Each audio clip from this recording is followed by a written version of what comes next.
Azul, le podcast d'un voyage au bout du monde. Je m'appelle Jean-Christophe Cabu et voici le récit sonore d'une rencontre avec le Maroc, depuis le village d'Aït Ben Haddou, ou plutôt Aït Ben Haddou.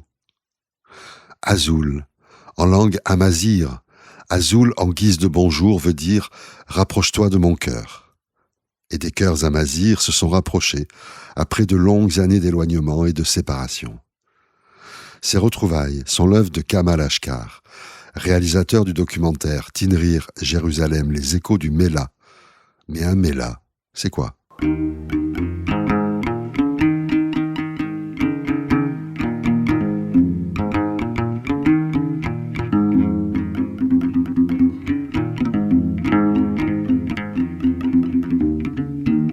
Mais là, c'est en fait le quartier juif par excellence, c'est-à-dire c'était un quartier, je crois que le premier Mellah est né à Fès, et donc c'était des quartiers exclusivement juifs. Mais à Tinrir, il n'y avait pas de Mellah à proprement parler, parce que les maisons étaient les unes à côté des autres.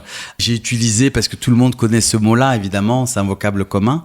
Donc c'est ça en fait, le Mellah, c'est le quartier. Il y a des gens qui utilisent pour une espèce de synonyme de ghetto, mais je suis pas d'accord avec ce terme. C'est plutôt, oui, le quartier juif, qui était situé très souvent dans la Médina, à proximité du Palais Royal.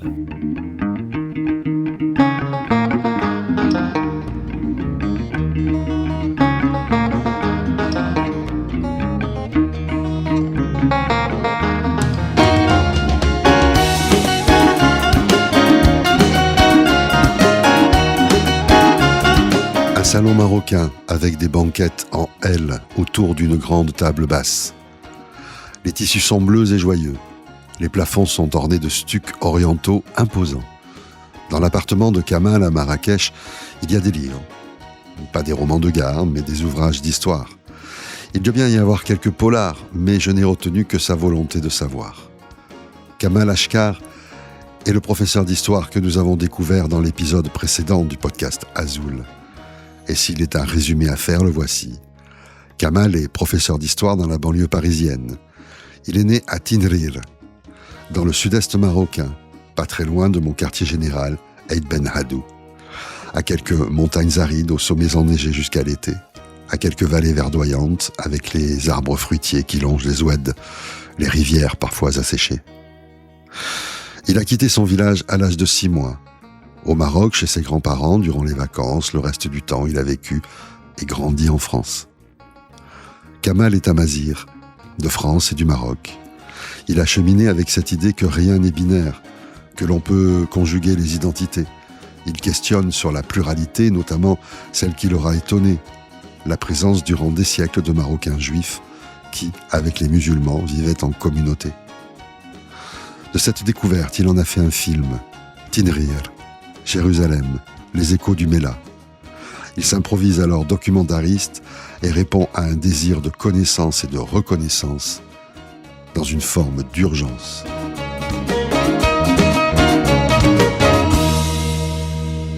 Ce qui m'a poussé, c'est que, pour moi, c'était fascinant d'abord en tant qu'historien, cette question de la pluralité, des identités hybrides, multiples, étranges, enfin tout ça, et que j'avais envie de rendre modestement, en tout cas, une dignité à des hommes et des femmes juifs et musulmans à qui on donnait assez peu la parole, ou pas du tout même, nous racontaient justement cette grande et belle histoire, avec ses hauts et ses bas évidemment, qui nous la raconte avec beaucoup de poésie sur l'exil, les maisons, l'altérité, les identités multiples.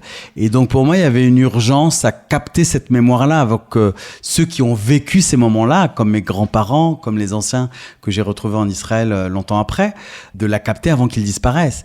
Tout le monde pensait que j'étais fou parce que je suis autodidacte, je suis prof d'histoire, j'ai pas fait d'études de cinéma, mais il y avait une folie créatrice et je sentais que c'était pour moi quelque chose de singulier, de particulier, parce que je pense être le premier, en tout cas du point de vue du Marocain musulman, à faire un film documentaire sur cette thématique-là. Il y a eu des films faits par des juifs marocains, donc du point de vue, parce que c'est important de là d'où on parle, évidemment. Et donc pour moi, il y avait tout ça, et j'avais envie de justement de rendre hommage à la profondeur de cette pluralité marocaine, amazigh, encore une fois, de mon village natal que j'aime plus que tout. Et aussi une dimension éminemment politique, parce que j'ai grandi dans l'idée en France, à cause du conflit israélo-palestinien, que juifs et musulmans ne pouvaient pas s'entendre, que les arabes, enfin bref. Et que moi, à la maison, j'avais un autre discours. Que mes grands-parents commerçaient avec des familles juives de Tinrir, de Marrakech ou de Fès. Donc pour moi, il y avait une urgence politique aussi à combler quelque chose dont on devenait amnésique finalement de cette pluralité, parce que pendant très longtemps, c'était tabou de raconter cette histoire-là.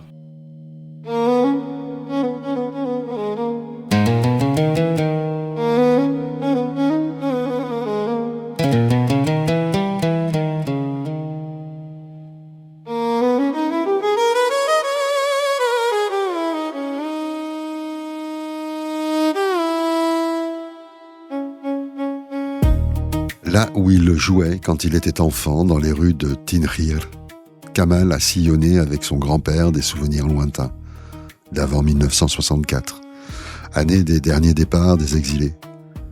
Le vieil homme lui a montré des boutiques et lui a expliqué qu'ici commerçaient Yosef, David ou Isaac, que des juifs et des musulmans vivaient ici en paix dans le respect de leurs traditions et de leur religion.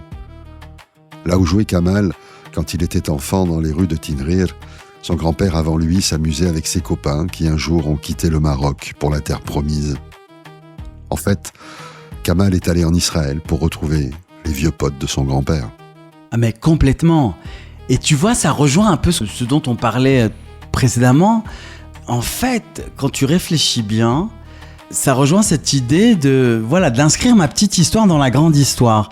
Quand je retrouve ces juifs marocains en Israël, me raconter qu'ils reconnaissaient mon grand-père. Pour moi, c'était quelque chose de waouh. Du coup, ça a intégré ma petite histoire de berbères et leur histoire à eux dans la grande histoire de ces migrations, de ces départs, de cette histoire du Maroc finalement, de cette histoire de la décolonisation, etc., etc. Donc pour moi, il y avait quelque chose de retrouver, oui, et avec qui d'ailleurs jusqu'à aujourd'hui j'ai gardé des liens, même avec les petits enfants.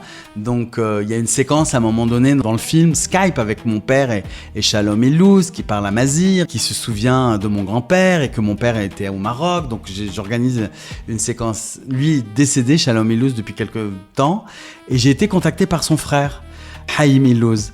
Je sais pas comment il a chopé mon téléphone, enfin bref, parce que je l'avais pas connu pendant le tournage, j'ignorais même son existence à ce moment-là. Et il me dit voilà, on avait vu ton film, Shalom est décédé, mais j'aimerais vraiment te rencontrer, je vais aller à Tinrir, je vais refaire mes papiers marocains. Et à un moment donné, il me dit, il me parle de mon grand-père, et il me dit ton grand-père, tous les jours de Shabbat, il donnait la clé d'un jardin qu'on avait, luxuriant avec des abricots, enfin tout. Et ils allaient passer le Shabbat, qui était la journée de repos pour les juifs marocains, là-bas. Et ça, pour moi, j'ai trouvé ça waouh. Alors qu'on n'arrête pas de parler de montée d'antisémitisme, ce qui est vrai aussi, de racisme, d'islamophobie. Enfin, et tout d'un coup, là, par des exemples concrets, très simples, de la vie ensemble, c'est tout un monde pour moi qu'on était en train de me raconter. Donc oui, c'était très fier ça d'avoir retrouvé les vieux potes en fait de mes grands-pères.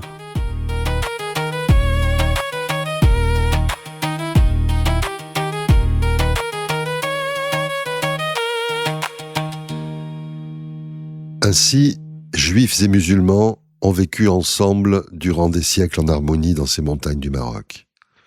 Donc, juifs marocains et marocains musulmans, mais tous étaient amazighs. Kamal entre en empathie avec ses exilés, exilé lui-même dès son plus jeune âge. Cette découverte de la mixité des habitants du village de Tinrir le conforte dans cette idée que nous sommes toutes et tous pluriels. Pluriel, c'est-à-dire que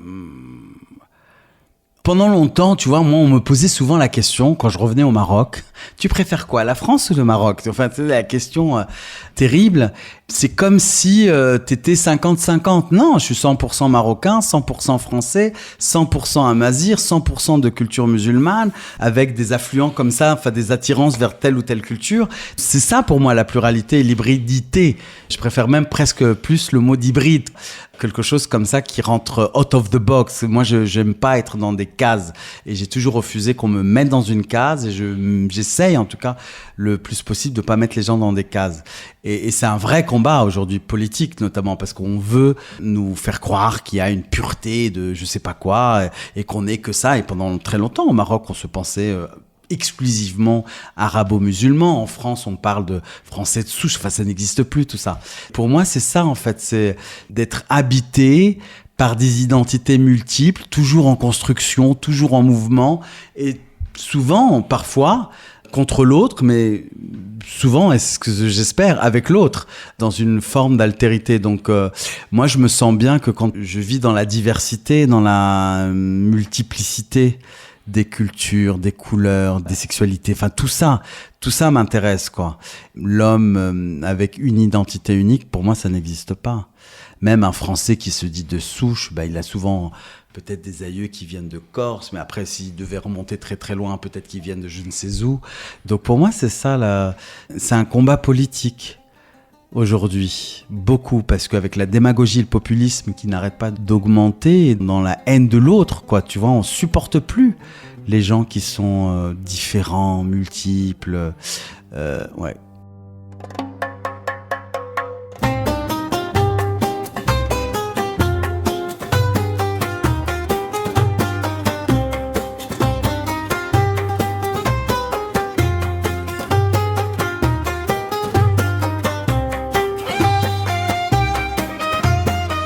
Kamal Ashkar a réalisé Tinrir Jérusalem, les échos du Mela, en 2012. Quelques années plus tard, il a réalisé un autre documentaire, Dans tes yeux, je vois mon pays. L'horizon est le même. Qu'avons-nous fait? Que faisons-nous? Et qu'allons-nous faire de cette pluralité? À Jérusalem, il a rencontré des potes de son grand-père, donc leurs voisins et même leurs enfants. Et en Israël, dans les jeunes générations, issues de juifs marocains de l'Atlas, pour certains, être amazigh n'appartient qu'à leurs parents. Mais pour d'autres, ces racines lointaines dans l'espace et dans le temps sont une inspiration, la clé d'une libération pour sortir d'un carcan binaire que l'on nous tend comme une vérité à laquelle nous devrions nous soumettre. En Israël, dans les jeunes générations, la mazérité est aussi une clé de la pluralité.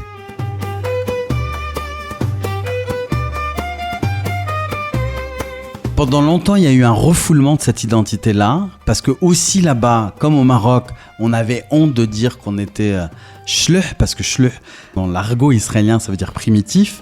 Donc ça veut dire que des gens d'ailleurs préféraient dire, souvent, ils niaient, d'ailleurs on le voit dans mon film, on venait de Casa, les grandes villes, ça fait plus classe que de dire de venir d'un petit patelin paumé au cœur de l'Atlas.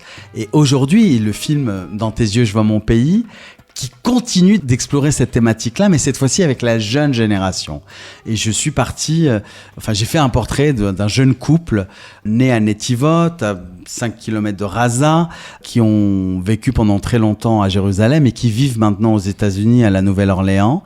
Neta El-Kayam et Amit Haïkohen, qui est un couple de musiciens, chanteurs, et qui se réapproprient leur marocanité par la musique. Et donc c'est un film que j'ai fait sur eux justement pour montrer à quel point ils ont un attachement mais viscéral à la langue, au chant. Et Neta, son père est né à Tinrir, comme moi. Donc j'ai fait ce premier film Tinrir Jérusalem, c'est sur le passé, sur les anciens. Et avec Neta, avec Dans tes yeux, je vois mon pays, mon dernier film, c'est un film sur le présent et comment on peut, à partir de ce présent-là, reconstruire quelque chose qui a été effacé pendant longtemps et détruit d'une certaine manière. Et par le biais de la caméra, par le biais des rencontres, par le biais de la musique. Pour moi, la musique, c'est un personnage, c'est pas un agrément pour faire joli ou je ne sais quoi. Neta et Amit, voilà. Donc la musique est un territoire comme ça qui permet aux gens de se rassembler, quelles que soient les confessions. Et donc, oui, la jeune génération, alors qu'on l'élite ashkénaze a voulu faire oublier aux Marocains d'où ils venaient, ou aux Orientaux d'une certaine manière là-bas, et notamment aux Marocains qui ont été très maltraités. On le voit dans Itinéraire de Jérusalem, on les appelait les Marocains au couteau. Et aujourd'hui, il y a une espèce de revanche de l'histoire, mais sans acrimonie, sans ressentiment. Enfin, après, ça dépend qui, parce que aussi dans la Mazérité aujourd'hui, il y a un revival de cette culture-là. Et donc ça veut dire qu'on a gagné, ça c'est formidable.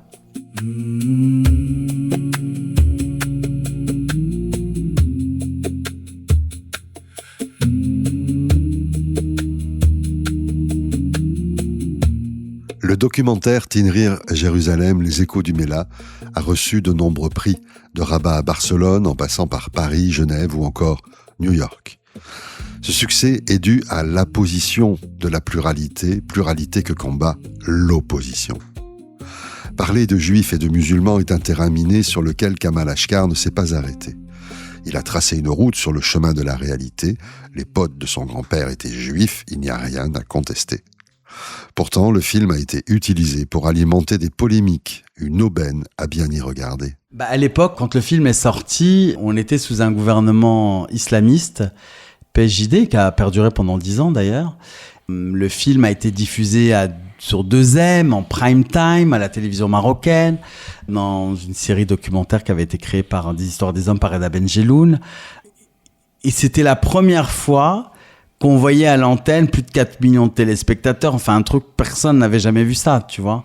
On se mettait en prime time à la télévision marocaine, l'histoire amazigh et l'histoire juive.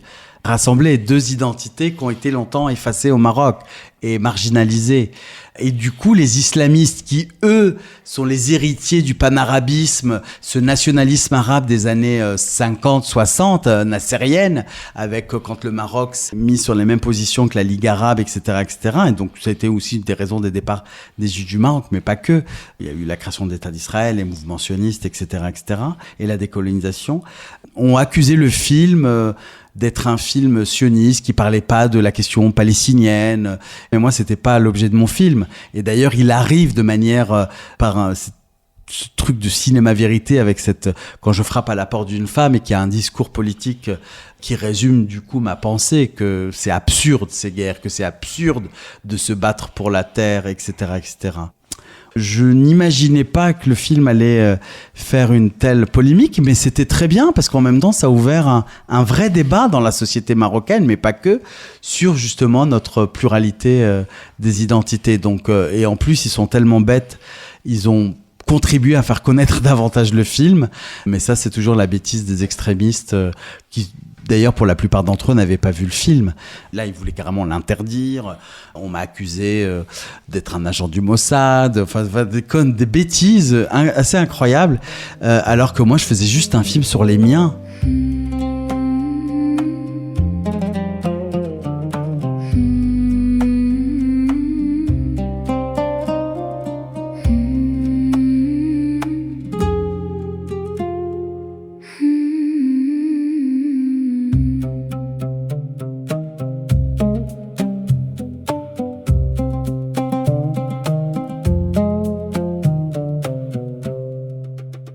Les miens de chez moi, de Tinrir, de ma montagne, des juifs et des musulmans. C'est un film sur la tendresse aussi, sur comment on parle de l'autre avec beaucoup de tendresse. Alors qu'aujourd'hui, on est beaucoup dans l'acrimonie, de pas aimer l'autre parce qu'on est frustré et jaloux. Et c'est ça qui est beau dans ces personnages.